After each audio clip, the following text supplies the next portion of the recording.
Now what's going on, Raider Nation, and welcome to off-season episode number 5 right here on the Raider Critique. Now I'm sorry that I have not been very prompt at getting out here and getting on my own channel. I have been frequenting, other lives when they have come about. Shout out to all of Raider Nation YouTube. I see all y'all in there, man. I see you, Raphael. I see you, Herman. Man, it's good to see you guys, man. What we're going to talk about is some things that I haven't actually been able to talk about this year due to, well, for one, my studio is out here in my garage. I live in Texas. It's been like 105 every day for the past 4 weeks. So it's been hot as hell to even get out here. Then also, not to mention, I've been doing another job now. I'm actually, a property manager at the moment. So it's been real hard for me to make all this stuff up, man, and, be able to get the backdrops in and doing everything. What's going on, SC Experience, man? It's good to see you, bro. Hunter Renfrow, I wanted to talk about this, man. He got a 2-year, $32 million contract on top of still, having one more year left on his rookie deal with $21 million guaranteed. Now, going into a lot of the Facebook rooms and also seeing a lot on mainstream media, man, they're talking about this was a team-friendly deal. Some people are still hating on it, but then again, they're not really taking into account what the wide receiver market was going this year. Dude, this is a steal. If you ask my opinion, this is a steal to have Hunter Renfrow on lockdown for the next 3 years, all the way up through 2024. You already know how I like to do it. I like to go through over here, man, and I like to go check out Over the Cap, because Over the Cap, kind of breaks it down for us on, what his contract details really are. So let me go ahead and transition over to that. But I gotta knock that down right there to where everybody can see this. Let me go ahead and get this out of the way because you guys don't need to see that. But this is Hunter Renfrow's contract details right here. And it shows this year his base salary is $1 million. His prorated bonus is $1,914,987. He gets 0 for roster bonus, but per game roster bonus is $629,000. Guaranteed salary was $1 million. Cap number $3,543,987 with a cap percent of 1.7. Now for 2023, he will get a base salary of $6.5 million. Prorated bonus at $1,836,000 with a roster bonus of $4,320,000. That's not bad, man. And then his per game bonus is still the same at $629,000. But he also gets a workout bonus in 2023 with a guaranteed salary of $4,320,000. The cap number is $13,385,000, averaging 5.9%. All right, and then 2024 is where he gets his final $11,153,000 with a prorated bonus of $1,836,000. No roster bonus. Same guaranteed $629,000 per game roster bonus. And he also gets another workout bonus at $100,000. Homeboy's killing it, man. But if you look at it and you go over here to dead money and cap savings, this guarantees and shows that we're not going to get rid of him at all in these 3 seasons. Now, you know what I mean? We pretty much have him signed all the way up till 2024. 2025 is pretty much where everything is void. So you look at this and everybody's like, oh man, we just spent money on Davante Adams and we've still got Tyrod Johnson and we got Keelan Cole now, and we were waiting on the Raiders to re-sign Renfrow, and honestly, they signed him at a really killer price compared to what the hell the wide receiver market was going for this year. Cooper Kupp, I think, got over $90 million for re-signing with the Rams, an astronomical number, and we've got the same type of wide receiver, if not pretty much the same guy, in Hunter Renfrow. So, I mean, like, really, this was a done deal, man. We actually needed to re-sign this guy to make sure that Davante Adams wasn't going to be catching all that heat, that Darren Waller wasn't going to be getting double-teamed. We are definitely set up. I think the only thing we really got to do now is re-sign Darren Waller to solidify this offense, and we did get all that extra money post-June 1st. You know what I mean? When all that happened. So, man, this regime's looking pretty damn good. We done signed Hunter Renfrow. Josh McDaniels, Dave Ziegler, and all of the coaching staff is looking excellent, man. So I'm really looking forward to this season. It's really kind of crazy about how I'm not actually out here complaining like I was, how I have been in the past. And, I mean, it's crazy, dude. It's crazy how good of the prices that this regime is getting. Hunter Renfrow, man, is our Damon Amendola, our Julian Edelman. You know what I mean? He's our dude who you literally, you can't take your eyes off of, because if you do, man, he's going to kill you. And Derek Carr is going to be able to find him. He's already shown that he's got chemistry with this wide receiver. We know he's got chemistry with Davante Adams, or at least he did in the past when he played with him in Fresno. I mean, it's yet to be seen on whether that has changed, but I highly doubt it. I really do. So if you think about it, we've probably got the best wide receiver group in the league. And we're not even, I mean, we're spending quite a bit, but don't get me wrong, we are spending quite a bit, but not as much as, say, the Rams. The Rams just spent, what, $90 million on one wide receiver? I mean, come on. I mean, I think, and his name wasn't Davante Adams. That's all I got to say, And I hope everybody can hear me quite well. I've been prepping for this show all day, but I don't know if what the sound levels are like. I'm hoping that they're going to be, pretty damn good, man. I'm hoping that I'm coming through quite clear. But it's good to see every single one of you guys in here, man. Herman, I haven't seen you in a minute. And Eric, I've been talking to you on Instagram, bro. It's good to see you too, and I'm glad that you're here for the support.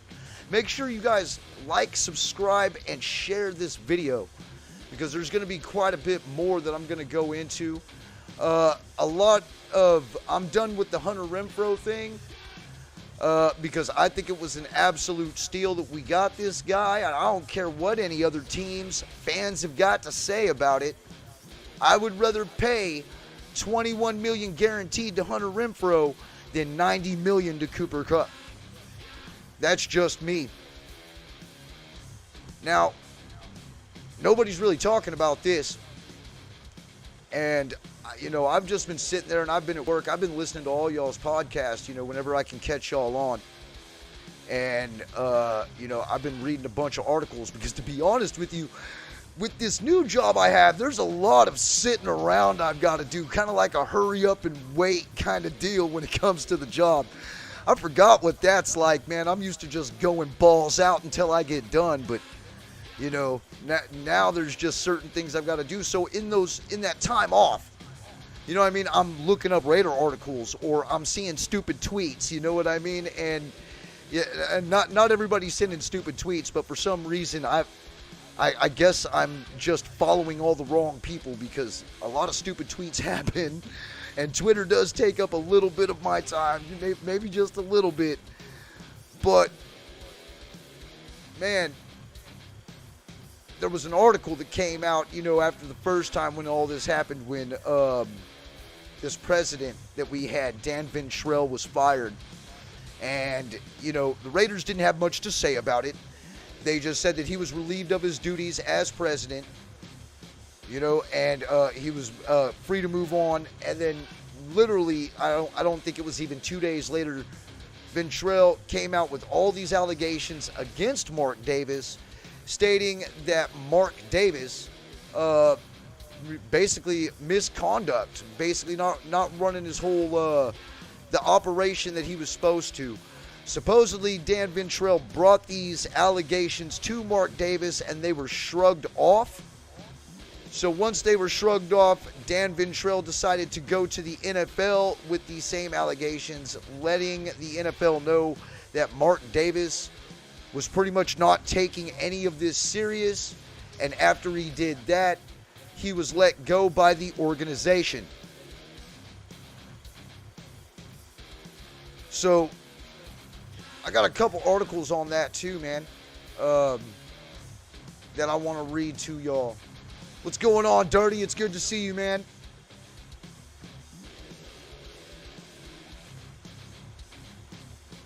So we're going to pop back over here to the desktop, and I'm going to read this new article that came out 5 to 6 days ago, I believe.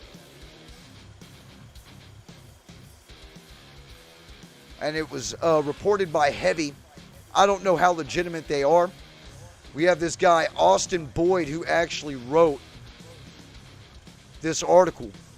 Now, I'm going to read it to y'all, even though it's going to be right there in front of your face. But since Mark Davis took over ownership of the Las Vegas Raiders in 2011, it's been a rocky road. Off the field, a number of issues have plagued the team. The latest involves a June 25th report by Brianna Erickson and Mick Akers of the Las Vegas Review-Journal that has shed light on how the storied franchise enabled a culture in Oakland and Las Vegas that left some female employees feeling unsupported, underpaid, and at the risk of retaliation if they voiced their concerns. Many of the allegations reported by the Review-Journal center on how the Raiders have created a boys' club and the mob wrapped up in one, according to a woman who used to work for the team. Another woman, Nicole Reeder, filed a class action lawsuit against the team in 2020 for violating California labor law. That when you're in that environment, it's kind of like survival of the fittest, which is what Reeder told Erickson and Akers. Now, in May, after Davis fired team president Dan Ventrell after 18 years with the franchise, Ventrell said that he was fired as retaliation for bringing up allegations of workplace misconduct to Davis. But Ventrell was involved too, according to Nicole Adams, a former Raiders human resource employee. Dan was involved in every situation that happened, every situation of harassment, every situation of a hostile working condition. And that's what she told the Review-Journal. Adams, who was fired in November of 2020, also said that Ventrell, while working as general counsel for the team, said he would be ready to pay off anybody who came with a formal complaint against a football operations employee who inappropriately kissed Adams, according to the story. Now, Ventrell declined to comment for the story according to the Review Journal. Now, Davis is not ready to address the situation. None of the allegations reported by the Las Vegas Review Journal directly accuse Davis of misconduct. However, there is a sense among employees that he hasn't provided the necessary leadership. To Mark's credit, he does a good job of taking care of the players and providing them resources, an anonymous source told the Las Vegas Review Journal. But part of that makes you feel like it's a facade.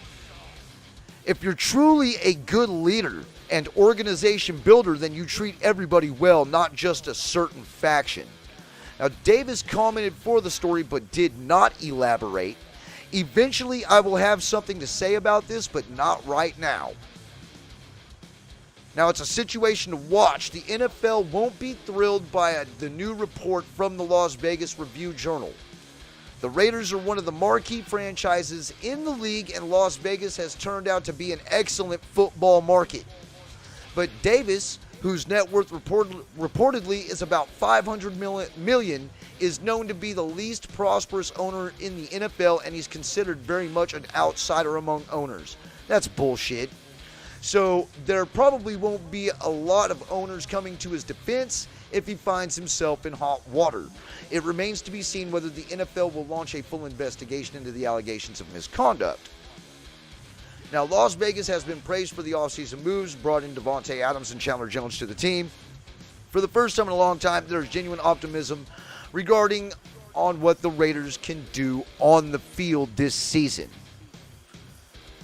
Now, we're going to go ahead and just slow our gears on that one. We're going to soak that in just a little bit, Raider Nation.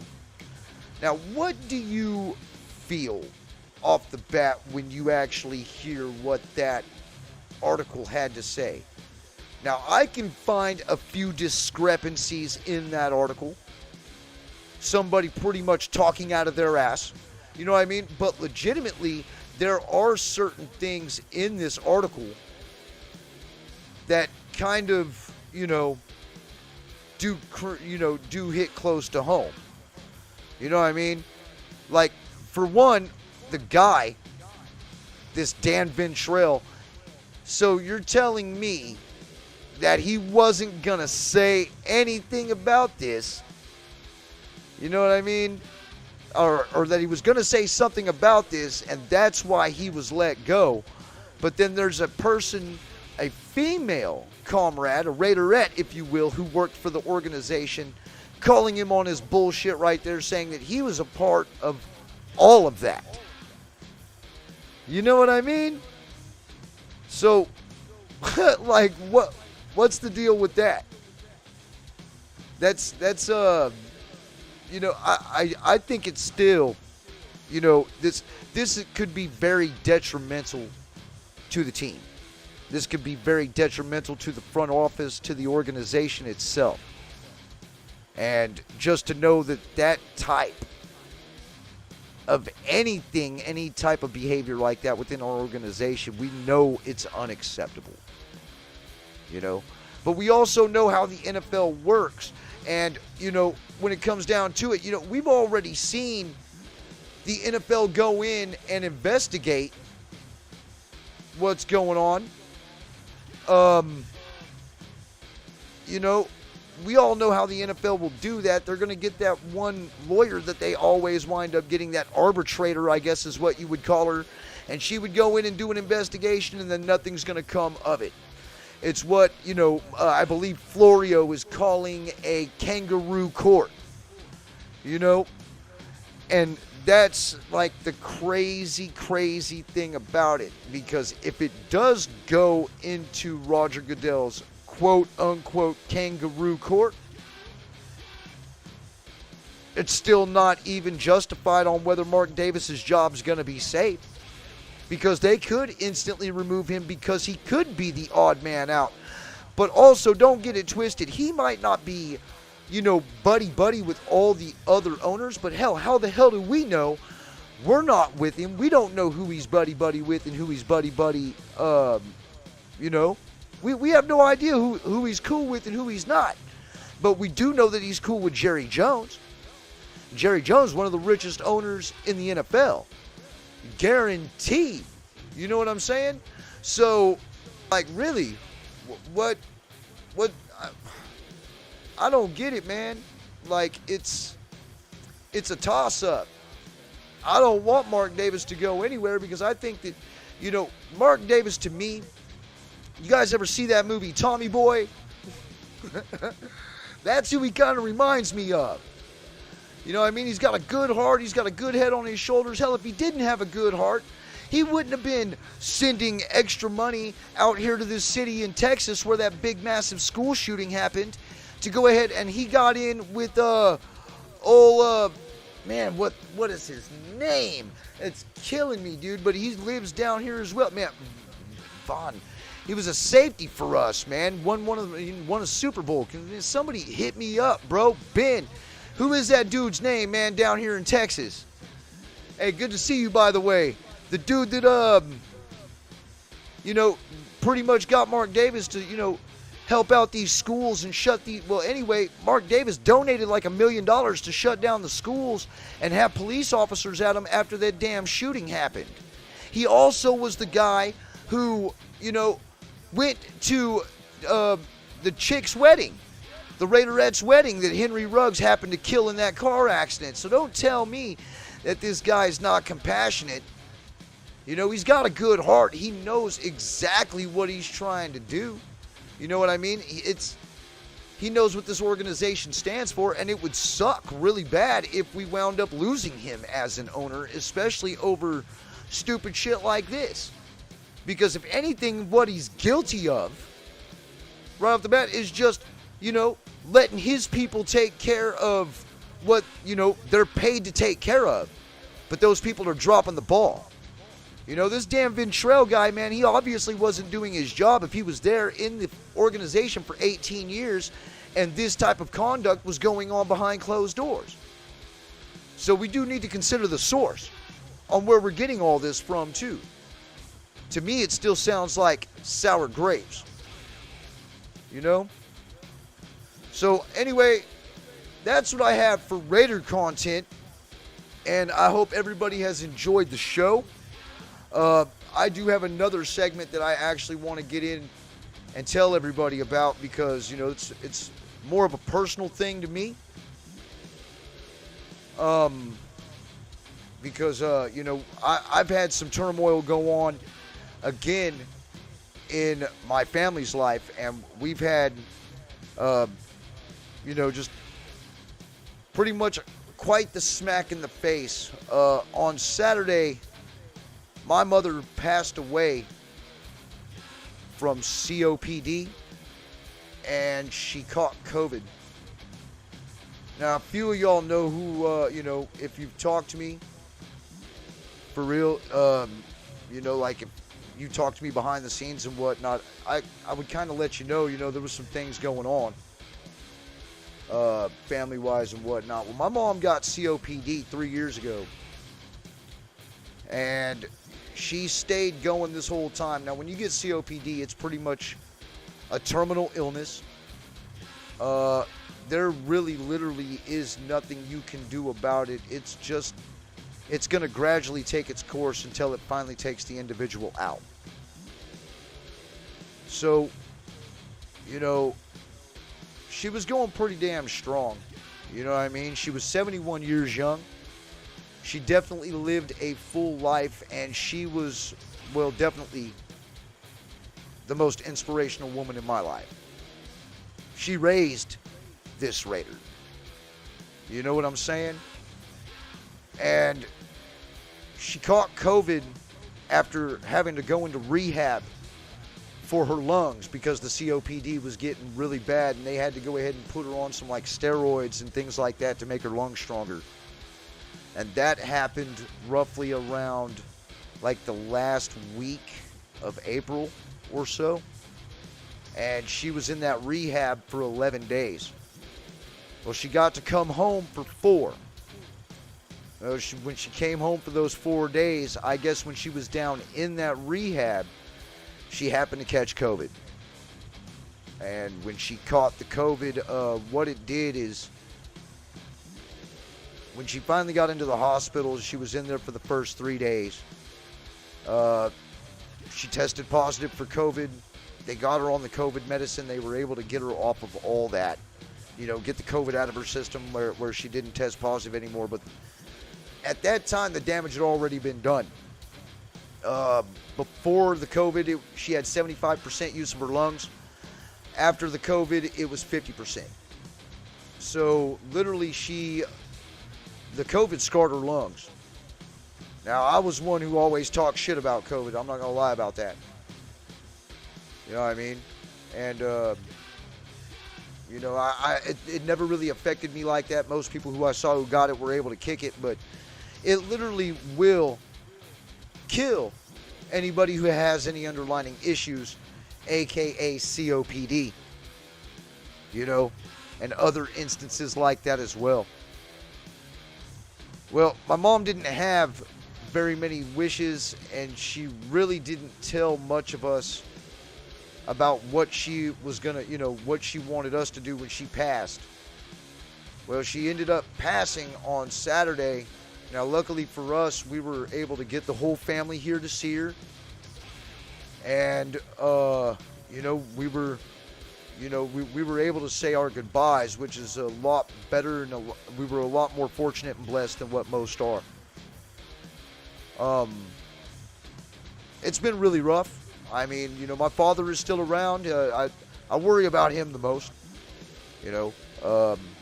He's a very strong-willed individual. I just hope that he'll be strong enough to be able to get through this.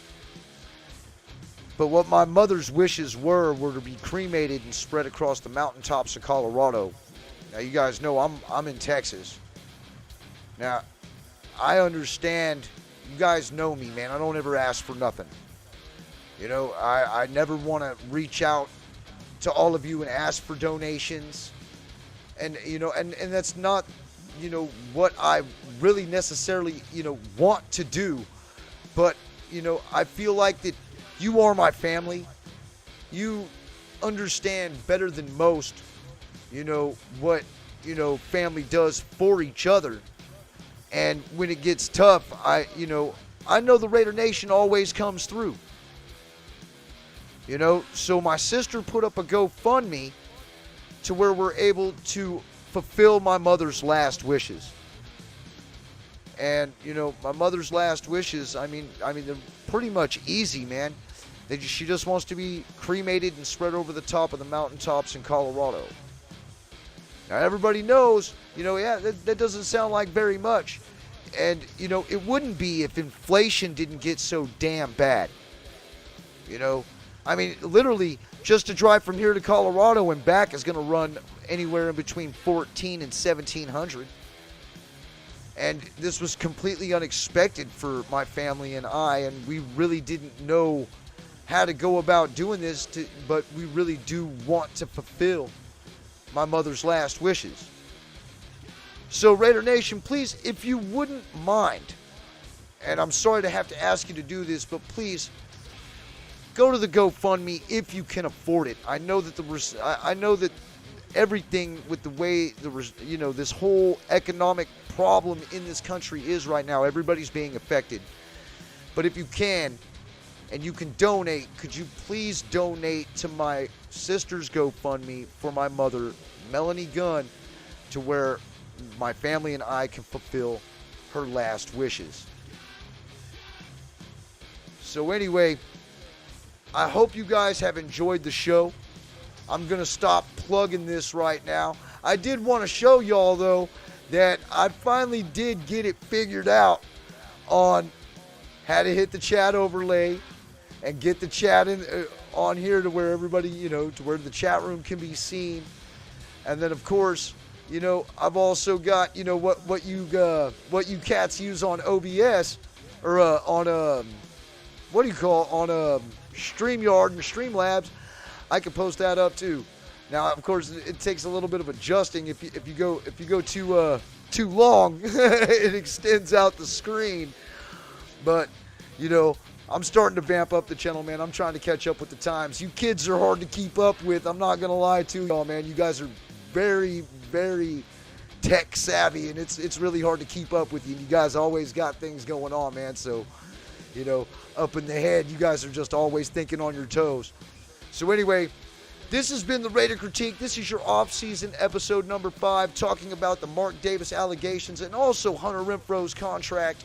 By the way, if you guys haven't been keeping up with the lives with everybody else, man, you already know we've signed all of our draft picks this year, and it looks like that we're pretty much a full go for, I think we already went through OTAs, and we're basically just waiting for training camp and then preseason, and then bam, we are back into football season. I think we're a little under 70 days. So good times, Raider Nation, man. Love your families, man. Spend time with your loved ones, especially if they're old, because you never know, man, when God's going to come calling. I love y'all, man. Remember, it's Raider Nation for life.